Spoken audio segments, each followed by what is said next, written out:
प्यारे देशवासियों, इस वर्ष प्राकृतिक आपदा में अनेक लोगों ने अपने परिवारजन खोए हैं, संपत्ति खोई है, राष्ट्र ने भी पारावार नुकसान भोगा है। मैं आज उन सब के प्रति अपनी संवेदना व्यक्त करता हूं और मैं उन्हें विश्वास दिलाता हूं कि यह देश इस संहति के पहले के वो दिन याद करे। सैकड़ों साल की गुलामी, हर कालखंड लड़ते रहे, अविरत जंग लड़ते रहे। इतिहास गवाह है कि 1857 के स्वतंत्रता संग्राम जिसको हम याद करते हैं, उसके पूर्व भी हमारे देश के कई आदिवासी क्षेत्र थे जहां आजादी का जंग लड़ा जाता था। साथियों, गुलामी का इतना लंबा कालखंड,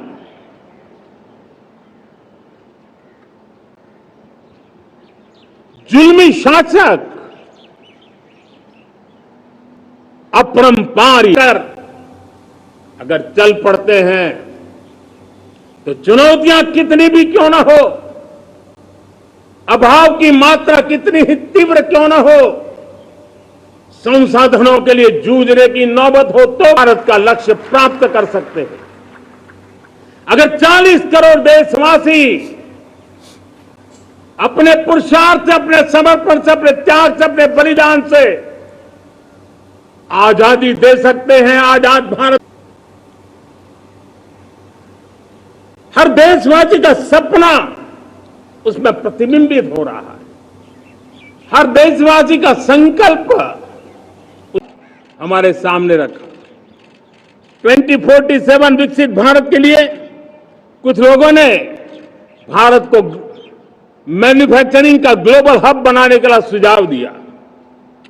कुछ लोगों ने भारत के हमारी यूनिवर्सिटीज ग्लोबल बने, इसके लिए सुझाव दिया।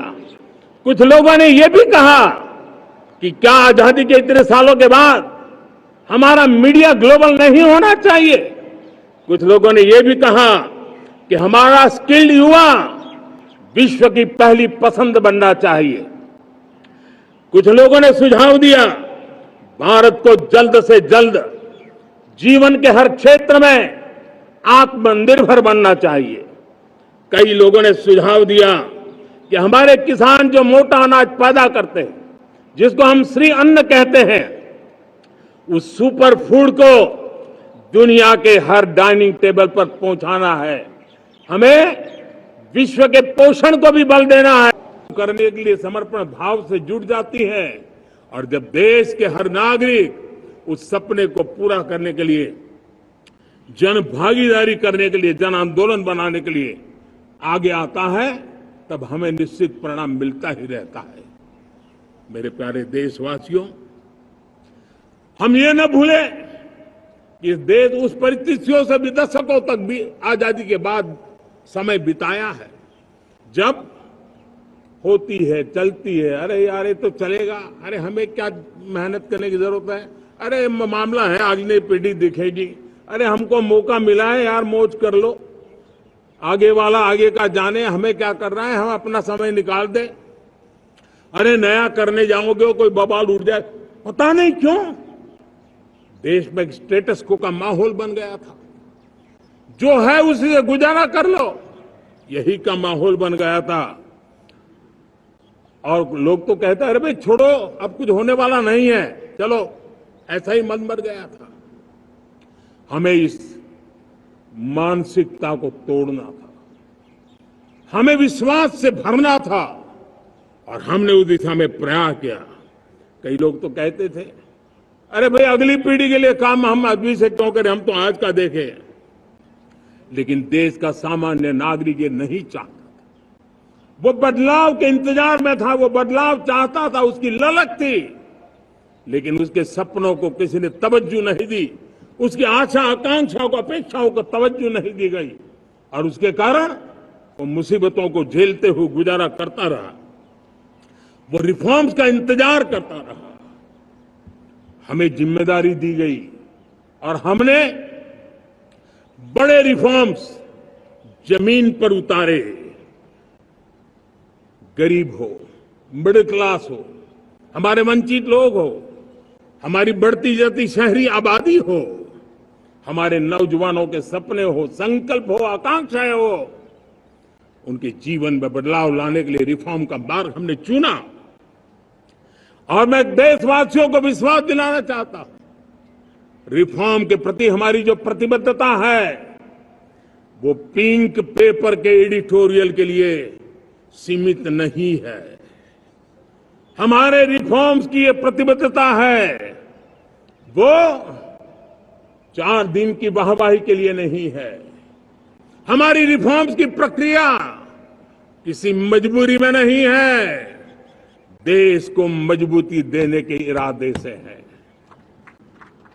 और इसलिए मैं आज कह सकता हूं रिफॉर्म का हमारा मार्ग एक प्रकार से ग्रोथ की ब्लूप्रिंट बनी हुई है।